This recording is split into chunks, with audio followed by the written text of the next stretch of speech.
नमस्ते दोस्तों। आज जो हम लोग टॉपिक लिए हैं रेडियोधर्मी, जिसको रेडियो एक्टिविटी प्रदूषण भी बोलते हैं, ठीक है, या विकिरण प्रदूषण बोलते हैं। ये एग्जाम में जो है आपको देखने को मिलेगा। जब भी प्रश्न आप देखे होंगे तो अल्फा बीटा गामा किरणें से लेकर जो प्रश्न बनते हैं वो क्या है, उसको देखेंगे हम लोग। ठीक है, और प्रश्न किस प्रकार पूछे जाते हैं उसको भी डिस्कस करेंगे। आइए स्टार्ट लेते हैं। सबसे पहले हम लोग देखते हैं कि रेडियोधर्मी प्रदूषण क्या होता है। ये एग्जाम में डायरेक्ट पूछ लेता है रेडियोधर्मी प्रदूषण। सबसे पहले हम लोग रेडियोधर्मी टर्म को समझते हैं। रेडियोधर्मी जो तत्व है, जैसे कि यूरेनियम, ठीक है, जो हम लोग एटम बम बनाने में प्रयोग करते हैं, ठीक है, बिजली बनाने में प्रयोग करते हैं, थोरियम, प्लूटोनियम आदि के परमाणविक नाभिक के प्राकृतिक विघटन से जब इसका विघटन होता है तो निकलने वाली अदृश्य विकिरण, इसको हम लोग देख नहीं सकते, जैसे कि अल्फा किरणें, बीटा किरणें और गामा किरणें अत्यंत शक्तिशाली और हानिकारक होते हैं। क्लियर है? जैसे कि जब हम लोग यूरेनियम का प्रयोग करते हैं, उसको विघटित करते हैं, या थोरियम को हम लोग विघटित करते हैं, या प्लूटोनियम को जब हम लोग विघटन करते हैं, तो उसमें से जो अदृश्य, जिसको देख नहीं पाएंगे, अल्फा बीटा गामा जैसे किरणें निकलती है जो काफी शक्तिशाली और हानिकारक होते हैं।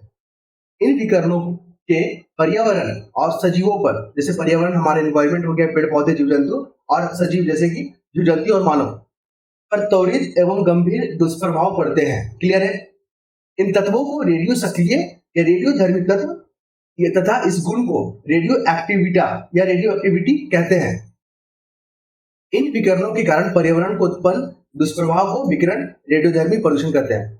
सीधा पूछा जाएगा कि अल्फा बीटा जो गामा किरणें हैं वो क्या है, क्या रेडियो एक्टिव टर्म है या नहीं है, इसके क्या इम्पैक्ट हो सकते हैं पर्यावरण और मानव पे। क्लियर है? ये क्या विजुअल लाइट है, मतलब किरण है, या अदृश्य है, यहाँ से बन सकता है। फिर देखते हैं कि रेडियोधर्मी जो प्रदूषण होता है उसको नियंत्रण कैसे करेंगे। परमाणु जो हथियार होते हैं उसमें जो हमारा प्लूटोनियम, ठीक है, और थोरियम और यूरेनियम का प्रयोग होता है, तो परमाणु हथियारों पर अगर प्रतिबंध करते हैं तो हम लोग इस प्रदूषण को रोक सकते हैं। परमाणु जो बिजली घरों की संख्या में कमी लाना और इन्हें आबादी से दूर स्थापित करना, जैसे तमाम पहलुओं से हम इन प्रदूषणों को कम कर सकते हैं। और बिजली घरों का उचित रख रखाव करना। क्लियर है? अब देखते हैं कि अल्फा किरणें क्या होती है, इसका क्या इम्पैक्ट है शरीर पे। बीटा किरण का क्या होता है, इसका शरीर पे क्या इम्पैक्ट पड़ता है। गामा किरणें क्या होती है, इसका शरीर पे इम्पैक्ट क्या पड़ता है। और एक्स किरणें क्या होती है, इसका शरीर पे क्या इम्पैक्ट पड़ता है, हम लोग देखते हैं। जैसे अल्फा कण की अगर बात करें तो वायु में कुछ ही सेंटीमीटर पार कर सकता है। मतलब कहने का मतलब है, आप सेंटीमीटर जो देखते हैं तो अल्फा किरण जो है वायु में कुछ सेंटीमीटर तक आ सकता है।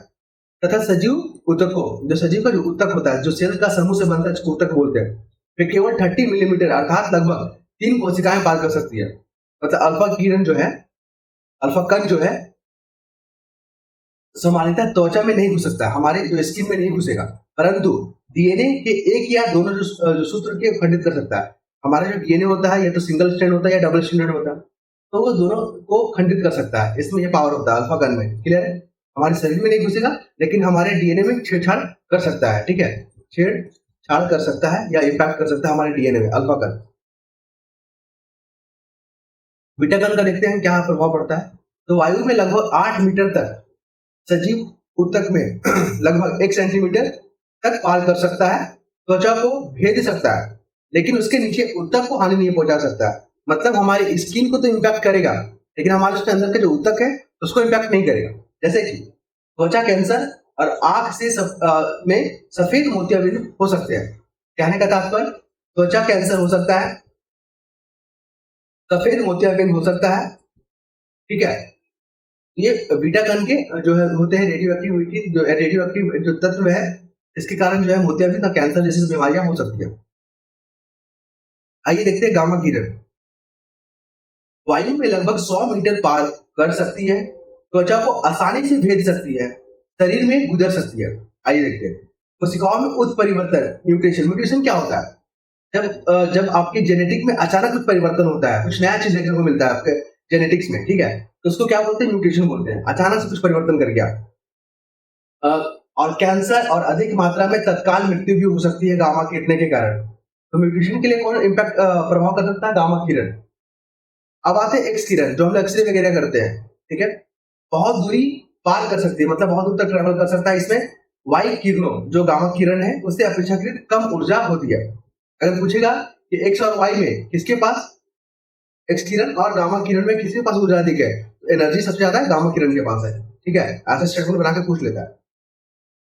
शरीर के ऊतकों में गुजर जाती है, लेकिन हड्डियों से नहीं, इनसे त्वचा कैंसर भी हो सकता है। एक्सरे करते हैं तो हड्डी का इमेज बन जाता है, ठीक है, एक फिल्म बन जाता है हड्डी का, इसका मतलब है कि हड्डी को पार नहीं कर पाता है एक्सटीरियर।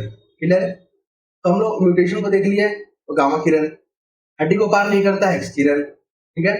और बीटा गन देख लिए, कैंसर और आंख से संबंधित मोतियाबिंद। डीएनए में जो छेड़छाड़ कर सकता है वो अल्फा कर। ये तमाम हम लोग प्रश्नों को देखे, ऐसे स्टेटमेंट बना के प्रश्न पूछेगा। क्लियर है? और ये एग्जाम के दृष्टिकोण से काफी महत्वपूर्ण रहेगा। नेक्स्ट टॉपिक में, नेक्स्ट वीडियो में हम लोग नेक्स्ट टॉपिक को कवर करेंगे जो एग्जाम में पूछे गए हैं और आगे भी पूछने की संभावना है। तब तक आप हमारे चैनल को सब्सक्राइब कीजिएगा, कंटेंट अच्छा लगेगा तो हमें मोटिवेट कीजिए और हम बेहतर करने की कोशिश करेंगे ताकि आपको हमारा द्वारा किया गया कार्य अच्छा लगे। तब तक अपना ख्याल रखिए। जय हिंद, जय भारत।